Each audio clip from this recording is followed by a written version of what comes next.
Hello po mga kababayan, kamusta po kayong lahat? And once again, welcome back to another episode of Simply Talkies Vlog. Ang pag-uusapan po natin mga kababayan ay ito pong isang statement na naman po ng inyong isang magaling, matalino, matapang at mahusay na number 1 senator na walang iba kundi si Mr. Robin, Mr. Wonderful Tonight Padilla. So, meron po siyang statement na kung saan talagang hindi nyo po makakakitaan ng gracefulness at ugaling senador ito. Para po sa aking opinion, ang mga ganitong mga pananalita niya, sa bagay, ang kilos niya ay maragsa, walang kapines-pines, talagang pinangangalandakan niya na siya ay isang askal, no? Tulad ng sa kanyang mga pelikula. Parang sa kanya, ang mundong ginagalawan niya ay ang realidad ng kanyang mga pelikula. Na siya po ay, alam niyo na, yung utol kong hoodlum, bad boy, na he can stand on his own without the help of these Power Rangers. Kung ganun naman pala, bakit may kasamahan kang mga Power Rangers dyan? Di po ba? So, eto po, no, after po naputulin ng Philippine Coast Guard yung buoy o yung barriers na inilatag ng mga amo niyang Tsekwa dyan sa Baho de Masinloc, ay nagbubunyi po ang inyong number 1 senator. At meron po siyang maanghang na sinabi sa mga detractors niya, sa mga tulad nating mga Usisero at KSP. So yan po sa balita ng politiko. So ito, marami pa rin po ang naniniwala kay Mr. Wonderful Tonight na talagang yung persona niya ay tinatanggap nila. Yung persona na talagang lahat kayang saligin, kayang upakan ni Mr. Wonderful Tonight, no? Sa lahat ng mga detractors niya, ang tingin niya po ay mga langaw. Mamaya mababasa natin yan. Sa lahat po ng mga hindi na sumusuporta kay Robin at binabati ko siya tungkol sa kanyang stance against the Chinese, ay tayo po ay mga langaw, Usisero at KSP, so you better shut up. Yan ang sabi dyan sa headline ng Politico News. Saan ang galing yung mga kataga na ito? Kasi ito po ay nandito sa official Facebook page ng inyong magiting, makabayan, matapang, no, matalinong senador na si Mr. Robin Hood, Wonderful Tonight Padilla. Official Facebook page. Kung siya man yan o hindi, official Facebook niya, page niya pa rin yan. Kung mali man ito, dapat tinake down niya na ito. Pero alam niyo naman ito, no? Makapal din ang mukha niyan. Walang kahihiyan ito, no? Tulad na lang yung ginawa niya sa hearing. Doon po tayo nagagalit. Wala po tayong personal na galit kay Robin. Ang kinagagalit ko lang po because of his attitude towards our PCG and one of the expert. Yun po yung kanilang opinion at base sa kanilang mga napag-aralan. And why do you have to act like that? No, sinasabi mong kaya natin, di ba natin kaya? Ikaw sa iyong opinion, honest opinion, sa iyong honest opinion right now, kaya ba natin? Kaya nating tumayo sa sariling paa defending our sovereignty and sovereign rights in the West Philippine Sea? Nakakita ka lang ng isang kababayan natin na mangingisda na matapang na sinuwag yung kahapong ginawa niya dyan sa Baho de Masinloc. Yun na ba yun? Ganun na po ba yung panuntunan ng katapangan? Yes, matapang si Manong. Pinapalakpakan ko nga yun sa isa kong vlog. Pero hindi lang yun ang panuntunan ng katapangan. Pagkapakita na tayo nating tumayo sa sariling paa. Di ba mga sabi mo nga, langaw lang kami na nakatungtong sa kalabaw. O sino yung kalabaw? Sino yung sinasabi mong kalabaw? Si Presidente Marcos, dahil yun ang aming sinusuportahan? Ikaw nga, kiss-asing ka sa Pangulo eh. Di ba nung sinabi mong he's a great statesman? Do you know what do you mean by statesman? a great leader, good in leadership. 'Di ba? Matalino, mahusay na leader. Tapos sabihin mo na, trabaho lamang ng Pangulo ng Pilipinas ang foreign policy. Yes, he's the commander-in-chief. He have to set his foreign policy because he's the commander-in-chief. And right now, what is his foreign policy? It shifted to the Western countries, not to that Southeast Asian neighbors of yours. Bakit? Kasi yung Southeast neighbor of yours, yung South Asia na yan, or whatever it is that called China, no, is bully. Wala kang magandang stance dyan kundi naglayag ka lang dyan sa West Philippine Sea, yun na ang pinakita mong katapangan. May humarang ba sa'yo? May naging aggressor ba sa'yo? Nakagawa ba ng aggression sa'yo? Wala. Malaya kang nakapaglayag. Bakit? Kasi during that time, the foreign policy of your big boss is shifted to that country. Pinayagan kayo. Pati nga'y mangingisda dyan, pinayagan. Diba? Ngayon nakita na po na they are very aggressive. No? They wanna really conquer us and even our livelihood on that place. Tahimik ka. Saka ka lang magngangaw-ngaw nung nakita mo nang may ginawang aksyon ang Pangulo na inutusang putulin, tanggalin ang mga barriers na yan. Nasaan ka nung habang hinarangan ng Coast Guard yung ating BFAR at mga mangingisda papasok dyan sa Baho de Masinloc? Nandyan ang barrier, nilagay nila. Nasaan ka? Ano ang statement mo? Walay. Kasi foreign policy ng Pangulo ang antay natin. Ha? Ano pala si ano? Ano pala si Migsubiri? Ano pala si Tolentino? Ano pala si Hontiveros? So they better shut up? Just like what you said here? Diba? Shut up muna ang mga usisero at KSP. So therefore, those fellow senators of yours, your colleagues, they better shut up because they are usisero and KSP like us. Ganun na lang po. So sino diktador? Diktador ka Pinapa-shut up mo kami? Na siyang sumisigaw ng foul sa ginawa ng China? Hindi ka nga makasigaw ng foul Nasaan ang statement mo about that? Dahil hindi ka usisero at KSP? Dahil hindi ikaw ang nagpapaano ng foreign policy?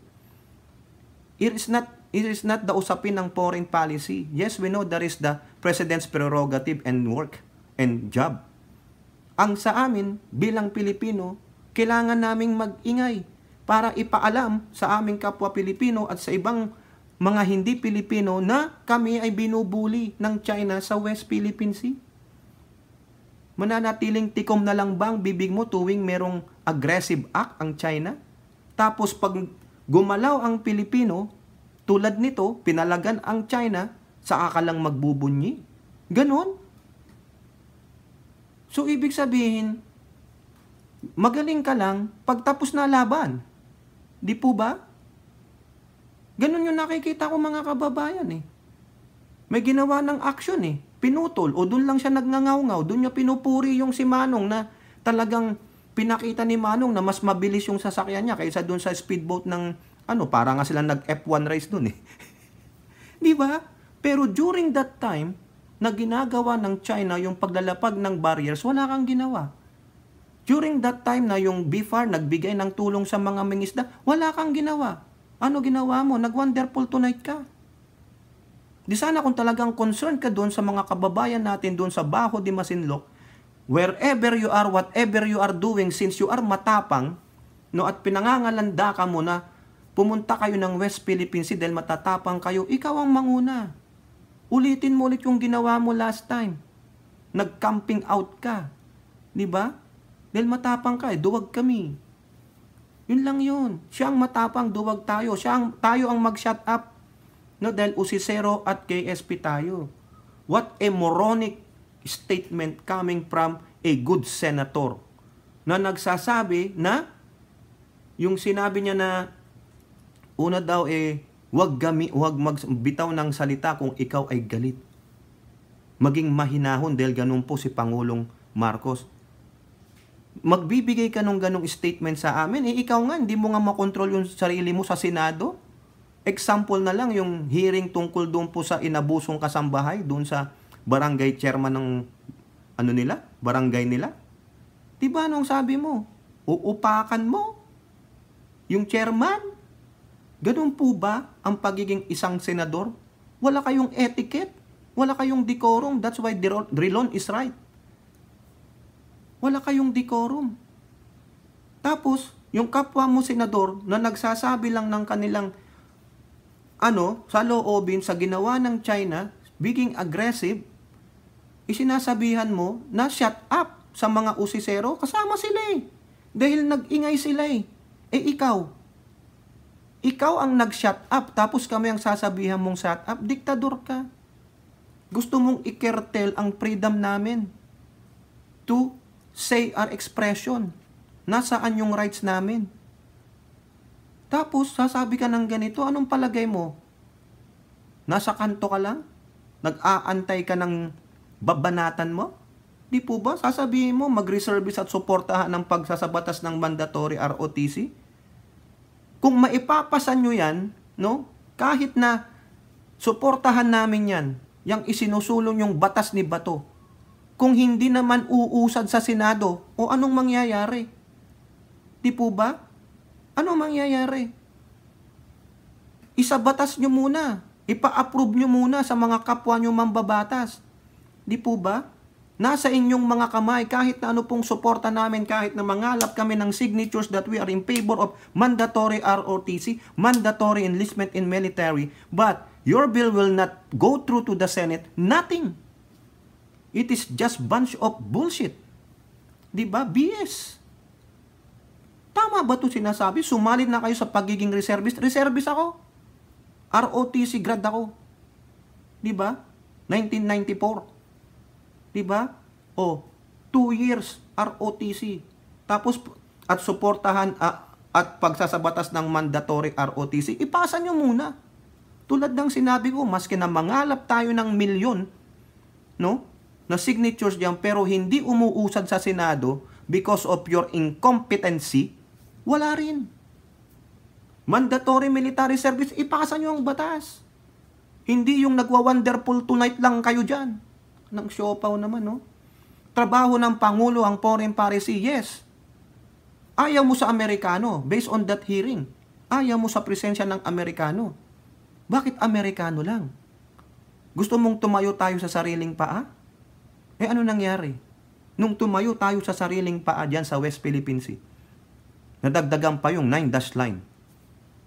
Anong ginawa mo? Anong sinabi mo? Bilang isang mandabatas, tinitingnan namin kayo bilang isang mga leader. Di ba? President, Vice President, Senate, House of Representatives. Kabilang kayo sa pangatlong mataas na ahensya ng pamalaan. Pero tahimik ka. Bakit? Pero nag-iingay ka pag may nagawa ng aksyon. Ano yan? Credit grabbing? Diba? Hindi mo makundinay.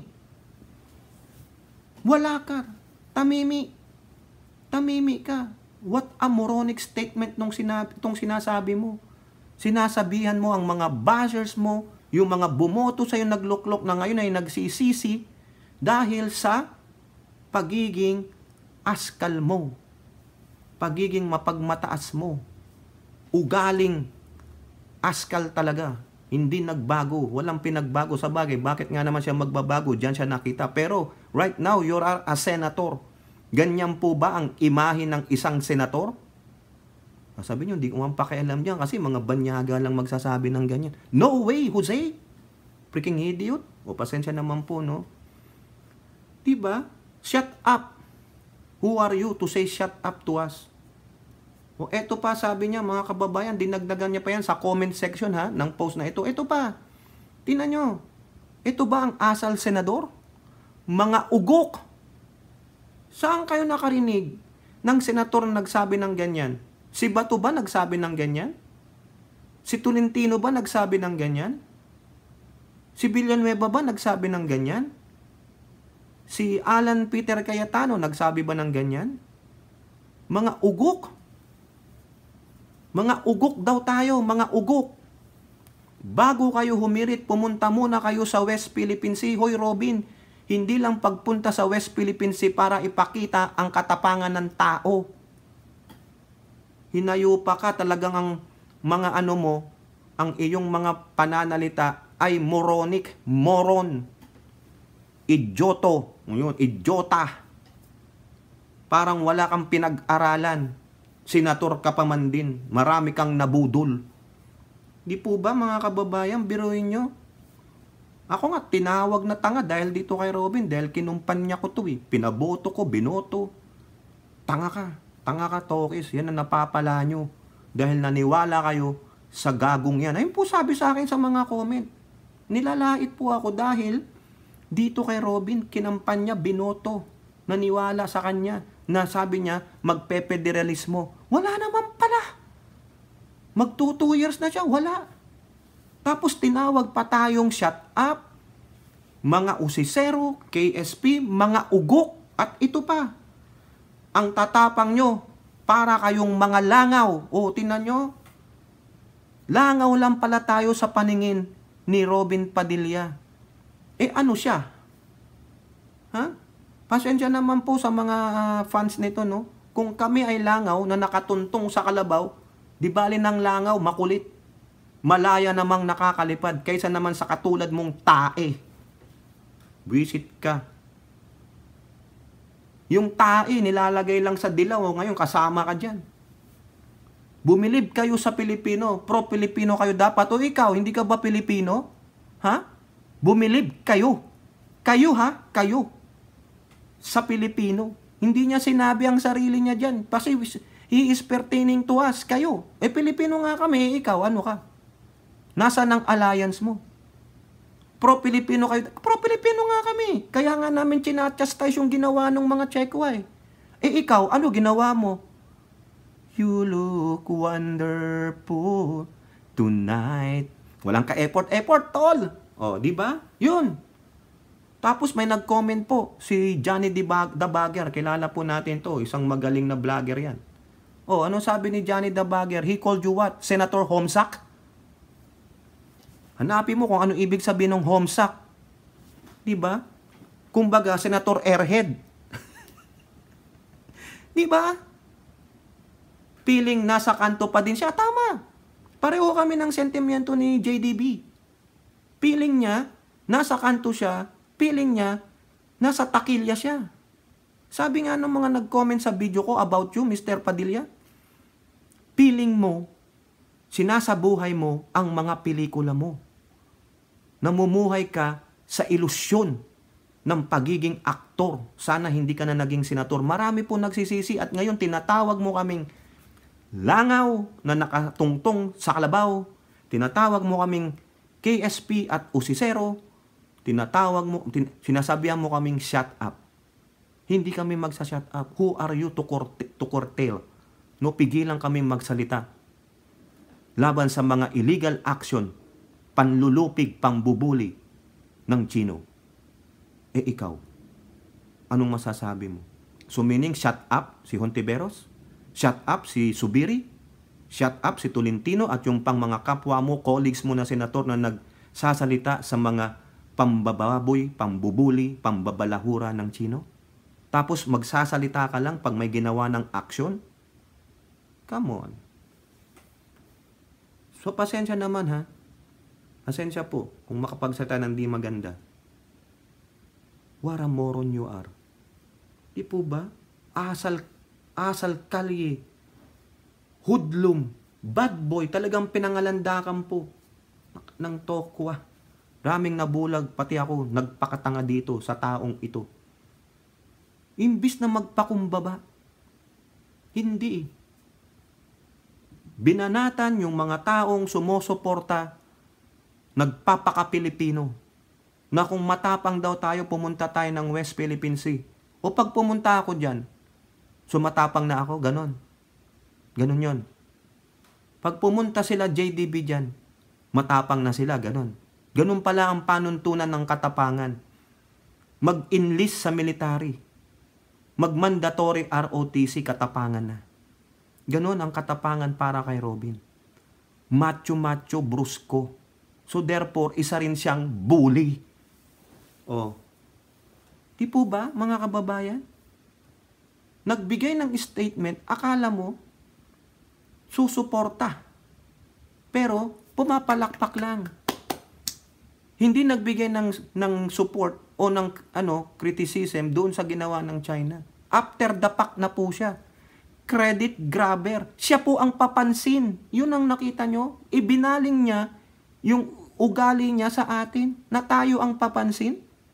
Papansin ba tayo o sisero ba tayo na batikusin natin yung ginagawa ng Chino sa ating soberenya? Hindi tayo matapang dahil di tayo nakatungtong sa West Philippine Sea? Yun ang panuntunan ng katapangan.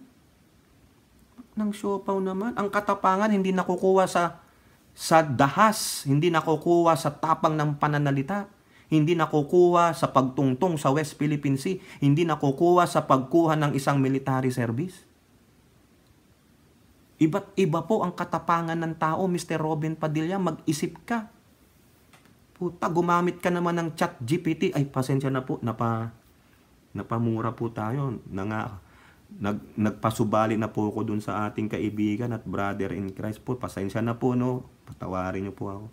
Hopefully, mapigilan natin magsabi ng di magandang pananalita. Pero hindi po maiwasan kasi po itong si Mr. Robin Padilla, no? Hindi ko alam kung nasang panig ito eh. Kung nakikipaglaro ito o parang alam niyo yung double agent. Pag nandoon siya, yun yung affiliation niya. Pag nandito siya sa other side of the globe, ayun ang affiliation niya. Para po siyang hunyango na mag-iiba ang kulay pag siya ay kumapit dito sa side A. Pag nasa side B siya, iba rin po ang kulay niya. Di po ba? Mr. Robin, what happened to you? You got eaten by your pride? Yun po ba yun? Di ba sabi sa Biblia, humble yourself in front of the Lord and you will be exalted. Those who exalted themselves will be humbled. Wag na nating dumating pa sa ganun, Ginoong Padilla. You said you are a servant of God. You're not a politician. Subagay, hindi siguro siya politician. Hindi rin kami politician. Pero we are more, no? May decorum pa kami kaysa sayo. Sorry naman, Mr. Padilla, pasensya na po. No? Idol ko to eh. Pero hanggang sa pelikula lang na lang siguro, hindi sa pagiging senador. Politician ka, Mr. Senador Robin Padilla. Wag mong sabihin you're not a politician. If you're not a politician, then have the decency. Have the bravery. Since matapang ka, submit your resignation. Yun lang po yun. Pasensya naman po ha. Doon po sa mga umiidolo kay Robin, idol ko yan. Lahat po ng pelikula niyan napanood ko nung kabataan ko. Nakita ko pa yan dyan yung sa may Makati. Yung isang sinihan dyan dati. Kasalubong ko yan, tangkad na tao, gwaping talaga. No? Wala nga tayo sa kalingkingan sa gandang lalaki. Na-starstruck nga ako eh. Diba? Kasi nagtitingin po ako ng yung mga picture-picture, yung mga coming soon sa Takilya. Pumunta sila ng entourage niya. Na mga ako. Mabait naman po siya, pero hindi ko alam kung anong nangyari dito pagdating na naging senador. No? Sayang naman, Mr. Robin. Sana naman kailangan mo bang mag-vitamin sa utak? Diba? Matalino naman ito. Ewan ko bakit parang naging naman. Hindi ko po alam. Ayaw ko pong magsabi ng yung ginagalang ko pa rin si Mr. Robin Padilla. Hopefully, magising po siya. Na sana, hindi siya yung paggising niya, wala na siya sa La La Land. Diba? Yung parang a world full of imagination, goody-goody lang, good times lang. No? Huwag kang magsabi ng ganyan, shut up, sasapaking kita, mga langaw. It's unsenatoriable. Pinangangalanda ka mong hindi ka talaga politician and then get out of there before you totally bury your head in the sand. Hanggang sa mawalan na ng totally respeto ang tao sa'yo. Diba? Hindi ko po hinihate si Robin. Yung niya, pagkatao, yung niya. Ang hinihate ko lang yung ginawa niya doon. Na para bang instead na kampihan mo ang kapwa mo Pilipino, maging makapilipino ka, yan ang sabi niya. ano nangyari doon? Pinagpapaliwanag po sila. Bakit hindi nyo matanggap yung katotohanan ng pinapaliwanag sa inyo? Yun po eh. Hindi ko hinihate si Robin bilang isang tao. Ang hinihate ko sa kanya ay yung stance niya doon. Saan ka ba talaga? Kapwa mo Pilipino yan eh. Coast Guard, they need a moral booster. Isang politikong Pilipinong magaling sa political situation. Nagbibigay na sa'yo ng kanilang opinion. That's their opinion. And there you are suppressing us. Also to give our opinions. Tinawag mo kaming usisero, KSP, langaw. Ikaw ulitin ko, tae? Na nangangalingasaw ngayon ang baho? Ganun po ba? Yung bang gusto mong mga marinig sa amin? Batuhan ng ng mga maaanghang na salita? Siguro diyan ka magaling kasi marami kang baon. Hindi po ako. Hanggang doon lang tayo. Kasi tayo rin ay may takot sa Diyos. Di po ba? At least meron pa rin tayong respeto. Hindi ko po hinihate, no? Si Mr. Robin Padilla. Ang hinihate ko lang ay yung kanyang stance, no? Diyan sa West Philippine Sea. Hindi po sukatan ng tapang na pumunta ka ng West Philippine Sea. Hindi sukatan ng tapang is that you bear arms right away. Hindi sukatan ng tapang ang mandatory ROTC or mandatory enlistment. Makikita mo na lang ang tapang ng bawat Pilipino when the country calls for it. Di po ba? Sabi ko na nga sa inyo eh. Yung sinabi nating anecdote or saying, a country divided can be united at war. Salamat kay Hattori. O kung sino man po ang nagsabi niyan. Doon natin makikita, Robin. Di po ba? Tama mali. Ang katapangan natin ay yung dumating tayo sa punto na kinakailangan ipagtanggol natin ang bayan natin at tayo'y magkakaisa at doon lalabas ang tapang natin.